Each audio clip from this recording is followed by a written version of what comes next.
Picture this, a small, unassuming council house in Enfield, North London, 1977. Inside lived Peggy Hodgson, a single mother, and her 4 children, one August night. Their ordinary lives are shattered forever. It started subtly, with strange shuffling sounds and loud, inexplicable knocks on the walls that seemed to come from nowhere. Peggy initially thought it was just the kids playing pranks, but soon things escalated in a way no one could have imagined. The family started witnessing furniture moving on its own. A heavy chest of drawers would slide across the floor. Seemingly pushed by an invisible force, the children's beds would shake violently in the middle of the night. Terrified, Peggy called the police. Now, you might expect the officers to dismiss it as a prank or a misunderstanding, but one constable, a woman named Carolyn Heaps, filed a sworn affidavit stating she personally witnessed a chair slide across the room with no one touching it.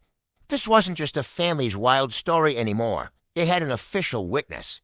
As the activity intensified, paranormal investigators were called in, most notably Maurice Gross and Guy Lyon Playfair from the Society for Psychical Research.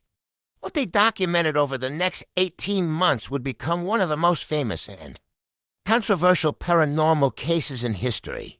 Their cameras captured what appeared to be the Hodgson children, particularly 11-year-old Jana, levitating in midair.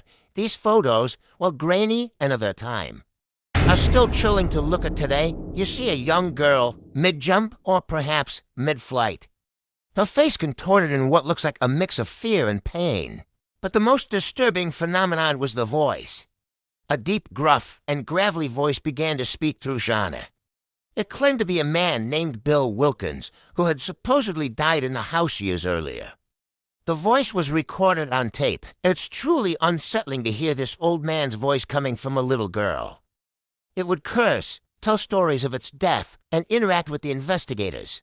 Maurice Gross would ask questions, and Bill would respond, sometimes with eerie accuracy about the house's history. Investigators also recorded hundreds of hours of other strange sounds, bangs, and whistles. The house itself seemed to be alive with malevolent energy. The investigators reported sudden, dramatic drops in temperature in certain rooms, feeling an icy chill even on a warm day. Objects would fly through the air, sometimes aimed directly at people. Marbles and Lego bricks would be thrown from unseen hands, and fires would spontaneously break out in different parts of the house, only to extinguish themselves just as quickly. The family lived in a constant state of fear, never knowing what would happen next. Of course, the case has always been surrounded by fierce debate. Skeptics argue that the children, particularly Jana, were orchestrating an elaborate hoax. They point to video footage that shows Jana bending spoons and hiding a tape recorder, suggesting she was faking the phenomena. Jana herself even admitted to faking some of the incidents, saying they did it once or twice just to see if the investigators would catch them. She claimed they did this when the real phenomena weren't happening, feeling pressured to produce results. Well, does that explain everything? Does it explain the police officer's testimony? Or the sheer volume of recorded evidence? From levitation photos to the disembodied voice of Bill Wilkins? Supporters of the case argue that it is impossible for children to have faked the sheer intensity and variety of the phenomena over such a long period. They believe that while some moments might have been embellished, the core of the haunting was genuine. The Enfield Poltergeist case remains a cornerstone of paranormal lore.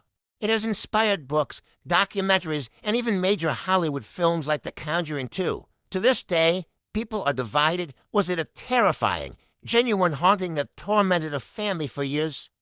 Or was it one of the most elaborate and successful pranks ever pulled off by a group of clever, attention-seeking children?